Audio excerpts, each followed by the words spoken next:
Bienvenue à toutes et tous et merci de votre fidélité. Nous sommes très heureux de vous retrouver ce dimanche matin pour une émission qui traite d'un sujet essentiel à la base même de la pratique bouddhiste, puisqu'il s'agit de la sagesse de l'octuple sentier. Rappelons que le Bouddha a enseigné le chemin octuple à ses disciples et a énoncé qu'en suivant cette voie, il pourrait mettre un terme à leur souffrance. Le Bouddha a beaucoup insisté sur l'application des enseignements, car le plein éveil ne peut être réalisé que par la pratique et non par la compréhension intellectuelle. Alors, quelles sont les différentes marches, les différentes étapes de ce chemin? Pourquoi l'éthique et la sagesse sont-elles au cœur de cette pratique? C'est ce que je vous propose de voir sans plus attendre avec notre invité. Lama Dominique Fro, bonjour. Bonjour. Alors, vous êtes espagnol, vous êtes disciple de Khyentse Rinpoché et membre fondateur du centre Dagshang Kagyu en Espagne. En 2003, vous êtes entré en retraite à Chanteloup, c'est en Dordogne, sous la direction de Tulku Pema Rinpoché et Jigme Khyentse Rinpoché. Actuellement, vous êtes membre de Palden Changpa La Boulay, donc c'est le siège de la lignée Changpa en Europe, où vous participez à la transmission du programme d'enseignement. Merci infiniment d'être avec nous aujourd'hui. Merci de m'avoir invité, merci. Alors, pour commencer cette émission, il est indispensable de connaître le premier enseignement du Bouddha. Il s'agit des 4 nobles vérités. Voilà, les 4 nobles vérités sont la vérité, la noble vérité de la souffrance, la noble vérité des causes de la souffrance, la noble vérité de la cessation de la souffrance et la noble vérité du chemin qui mène à la cessation de la souffrance. Qu'en est-il de la noble vérité de la souffrance? La souffrance, nous la connaissons. Elle fait partie de notre existence, mais nous devons la comprendre pour mieux faire face à et mieux vivre le fait qu'un jour on devra se séparer de ce que l'on aime ou faire face à ce que nous n'aimons pas, comme la maladie par exemple. Le bonheur et la souffrance sont produites généralement, la plupart des fois, par notre esprit. Donc en observant notre esprit, en prenant conscience de notre esprit, nous pouvons reconnaître et lâcher les causes qui vont nous entraîner dans des états de souffrance, comme par exemple la colère, la convoitise, la jalousie, l'animosité, et par contre, adopter celles qui nous produisent des causes qui vont nous produire le bonheur. Alors, qu'est-ce qu'il en est dans ce cadre de la cessation de la souffrance? Alors, la cessation de la souffrance, il est dit que pour réaliser la cessation de la souffrance, nous devons couper à la racine les causes de souffrance, c'est-à-dire nous devons les déraciner et développer des facteurs mentaux comme l'amour, la compassion, le calme mental, la générosité, la douceur. Lorsque ces facteurs mentaux sont présents en nous, immédiatement, nous nous sentons bien. Donc, en observant notre esprit, nous pouvons le transformer. Alors, c'est tout l'objet de l'octuple sentier, alors qui commence effectivement par la sagesse. De quoi s'agit-il, Lama Dominique Fro? La vision qu'on appelle la sagesse ou la vue de l'octuple sentier, c'est une conscience discriminative qui va distinguer ce qui est correct de l'incorrect. C'est quelque chose qui ramène à une notion d'équilibre. Et c'est précisément une sagesse parce que dans la vision du Bouddha, de l'enseignement du Bouddha, on voit bien que dans notre esprit, quand il y a des causes de bonheur, ce serait dans la tendance positive, ce serait le correct. Et, disons, en opposition, on trouverait ce que serait l'incorrect, parce que ça amène automatiquement un déséquilibre dans l'esprit et dans le corps aussi. Ça nous amène à la compréhension et à la pensée juste. Est-ce que vous pouvez nous dire deux mots sur ces 2 aspects? Alors, il est dit que c'est la compréhension de ce qui est tel qu'il est. Et de fait, c'est la compréhension des 3 caractéristiques de l'existence. Le fait que l'impermanence, c'est-à-dire tout change constamment, cela nous produit une insatisfaction, donc il n'est pas nécessaire de s'y attacher. Donc il faut lâcher prise en 2 mots. C'est l'acceptation et le commencement du lâcher-prise ou le renoncement. D'accord. Et la pensée juste, alors, au contraire, c'est une pensée qui est pourvue d'altruisme, d'amour et de compassion. Ce sont une pensée qui est pourvue de qualité, parce que c'est considéré que l'amour, la compassion, la bienveillance sont des qualités dans l'esprit. Et on vit plus harmonieusement et plus épanoui quand elles sont présentes dans notre esprit, effectivement. Vous avez un exemple à nous donner?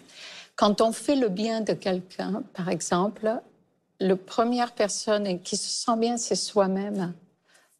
Alors, on arrive au cœur de notre émission avec la conduite éthique. Oui. Comment vous la définissez?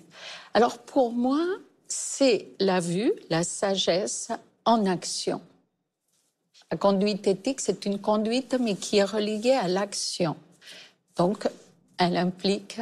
de se mettre en mouvement. Voilà, toute notre activité dans tout ce que nous faisons. Et qui est reliée, au fait, au corps et à la parole, surtout. Alors, justement, qu'est-ce qu'il en est de la parole juste? Alors, est-ce que c'est juste la vérité?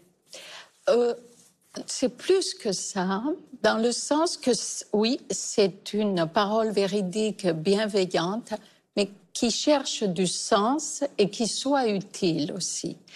Et par la pratique de l'attention à la parole, on fait le bien d'autrui. Parce que la parole, c'est une énergie très puissante qui peut vous emmener au calme et à la paix ou vous emmener au conflit.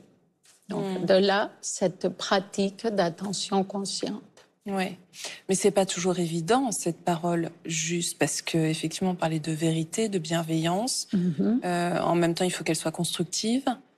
Qu'elle ait du sens. Voilà, et qu'elle ait du sens, oui. Mais comme on est dans l'entraînement, c'est ça le sentier, c'est l'entraînement de l'esprit, mais dans l'action. Et la parole va très vite. C'est une énergie très puissante. Et puis on voit comment elle peut bouger des foules.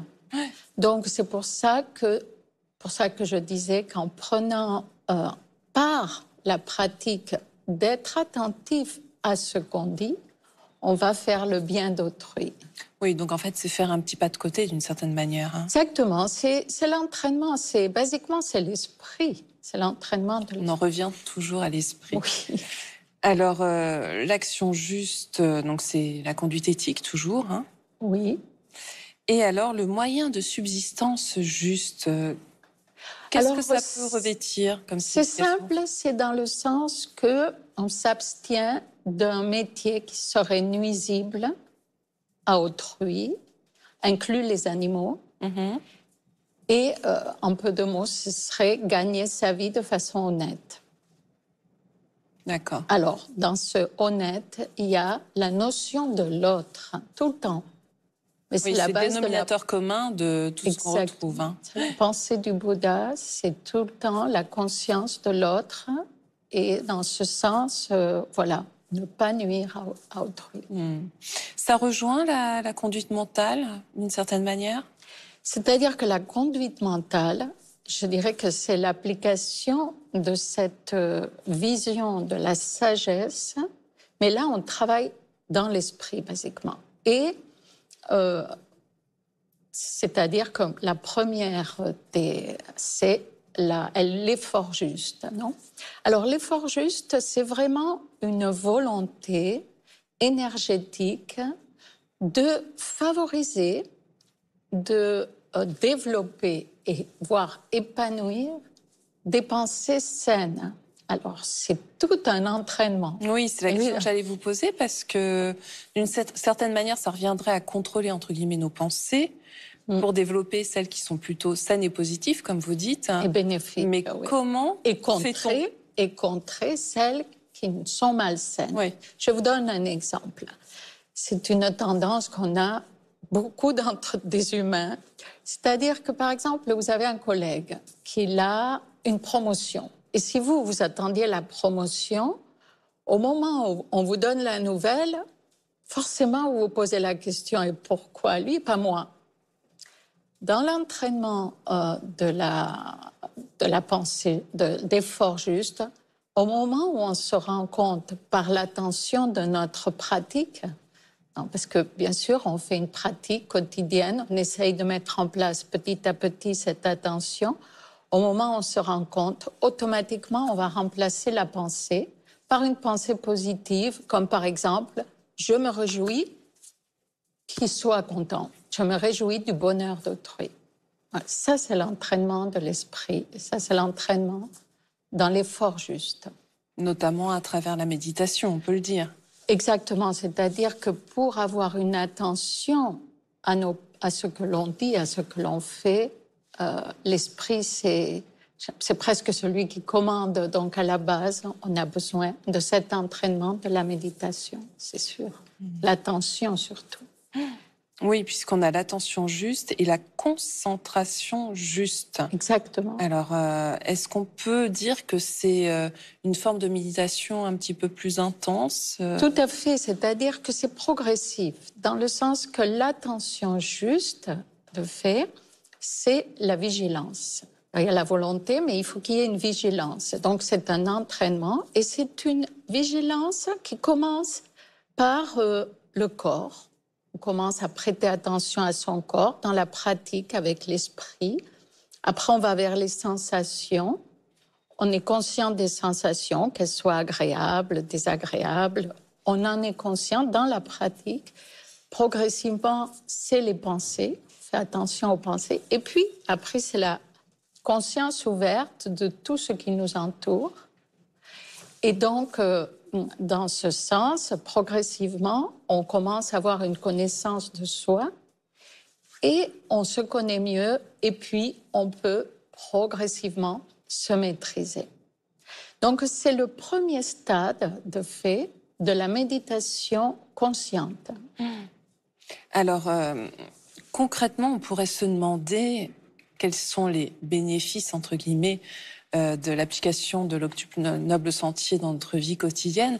Est-ce que vous pouvez nous donner des exemples, nous dire un petit peu comment on peut appliquer ça tous les jours? Parce qu'encore une fois, c'est pas évident et comme vous le dites, c'est un entraînement. Non, c'est sûr. Après, il y a la concentration juste, qui est la dernière, qui est aussi une méditation plus approfondie.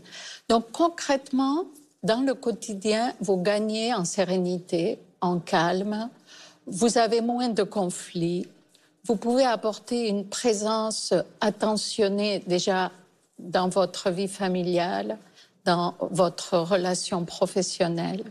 Puis aussi, c'est un apport positif et créatif, une vision positive et créative à la société. Et vous êtes beaucoup plus préparé ou mieux préparé pour traverser les aléas de la vie et pour aider les autres, en fait. Alors, c'est effectivement important de conclure sur cette notion qu'on ne fait pas toute cette démarche, tout ce travail de manière égoïste. L'idée, c'est vraiment que ce soit bénéfique pour la société et pour ceux qui nous entourent. Exactement. Merci infiniment, Lama Dominique Fraud, d'avoir été avec nous aujourd'hui. Merci beaucoup. Si vous souhaitez en savoir plus, voici quelques pistes de lecture. Les 8 marches vers le bonheur de Bhante Nepola Guntaratana aux éditions Albin Michel. Le vénérable Nepola Guntaratana explore dans cet ouvrage les implications de la pratique de l'octuple sentier dans notre vie quotidienne. Bonheur de la sagesse de Yongey Mingyu Rinpoche aux éditions Les Liens qui libèrent. Un livre remarquable par sa simplicité, sa clairvoyance et sa spiritualité, selon Mathieu Ricard, auteur de la préface. Et en suivant le Bouddha d'André Barrault aux éditions Philippe Lebeau. C'est la fin de cette émission. Vous pouvez la retrouver sur la plateforme France.tv. Nous vous souhaitons un très, très beau dimanche. À la semaine prochaine.